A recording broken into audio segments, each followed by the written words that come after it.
Direi che il mismatching occupazionale è un tema molto affrontato dal sistema camerale perché sentiamo le necessità dell'impresa. Lo abbiamo rivelato con l'indagine ultima di Excelsior, 430.000 il fabbisogno di occupazione, di mestieri, di professioni, dall'idraulico a chi aiuta nel bar, al cuoco, ma anche all'ingegnere, al tecnico informatico. Quindi va a coprire una vasta gamma dal lavoro manuale al lavoro intellettuale. Per la provincia di Treviso sono 20.100 e per la provincia di Belluno sono 7.080 le richieste che andrebbero a coprire tra novembre e gennaio, e quindi è un numero molto importante. Purtroppo il calo demografico, le difficoltà che si hanno al giorno d'oggi vanno a incidere ovviamente su questi dati. Noi come Camera di Commercio stiamo lavorando in modo da poter inserire i nostri giovani.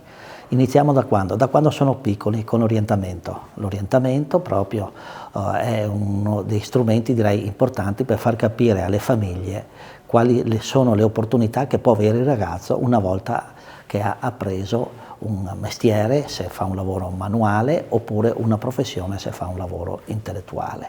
Che non c'è una differenza sociale, ma c'è una differenza che socialmente sono tutti e due validi e sono tutti e due utili per la nostra economia, e anche dal punto di vista economico vediamo che ci sono lavori manuali che pagano più di un lavoro professionale. Oltre a questo cosa facciamo? Ci sono altri strumenti che abbiamo messo in campo. Uno è quello di favorire l'inserimento delle professioni e dei mestieri in tutti i suoi settori con delle capacità e una formazione molto alta, con gli ITS. C'è un accordo a livello nazionale con Unioncamere e questo accordo lo abbiamo portato ovviamente in regione, e proprio a Belluno è partito in questi giorni un corso di alta qualificazione legato al turismo. Sarà ospitato è ospitato nella nostra sede della Camera di Commercio di Belluno, un palazzo del 1500 che è quindi molto bello anche dal punto di vista dell'apprendimento, della bellezza dei saloni che ci sono. Ma oltre a questo cosa abbiamo fatto? Abbiamo dato un'opportunità alle famiglie di pagare la quota di iscrizione con un bando di 80.000 euro per tutti quei giovani che vogliono affrontare una specializzazione tramite gli istituti tecnici superiori. Questo perché?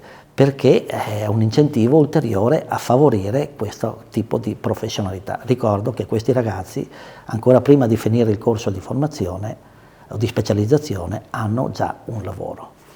Gli 80.000 euro sono a disposizione per chi vuole iscriversi in qualsiasi ITS del Veneto, che siano però ragazzi della provincia di Treviso e di Belluno. Facciamo molto sull'internalizzazione perché mettiamo in campo ovviamente la nostra agenzia, che è Venice Promex, l'agenzia del sistema camerale Veneto, ma però a fianco ad Venice Promex abbiamo 86 camere di commercio in giro per il mondo.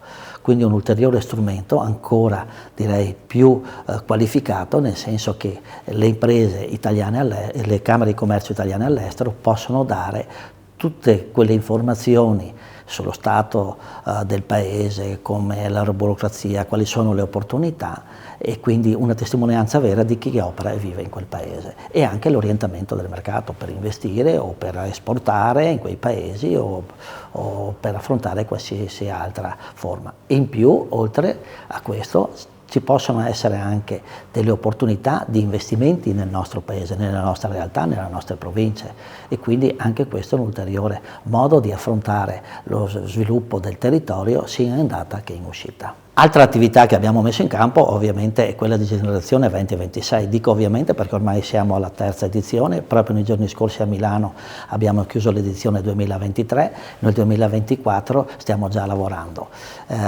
Cosa vuol dire? Vuol dire avvicinare i giovani ai valori dello sport, ma non solo avvicinare i giovani allo sport, ma anche a cosa c'è dietro lo sport, tutte quelle imprese che noi abbiamo nella nostra provincia legate allo sport system, come si fabbrica uno sci, uno scarpone o gli occhiali. Ecco, queste sono opportunità che diamo ovviamente tramite questo progetto per far conoscere le nostre imprese e quindi un sistema di internazionalizzazione, anche questo. La FICS, ricordo, è la Federazione Internazionale degli Eventi Sportivi, riconosciuta dal Comitato Olimpico Internazionale, quindi è un'organizzazione che raccoglie tutte le produzioni televisive e cinematografiche del mondo dello sport e che gira in tutti i continenti. Oltre che ai contatti ci sono anche degli eventi, con Mirabilia, che è il network delle camere di commercio, dove ci sono siti patrimonio UNESCO, ci sono delle eccellenze, non ci sono solo i monumenti belli o il bel territorio, ma ci sono anche tante opportunità legate al mondo della produzione, in questo caso al mondo dell'olio. Ci sarà questo evento dove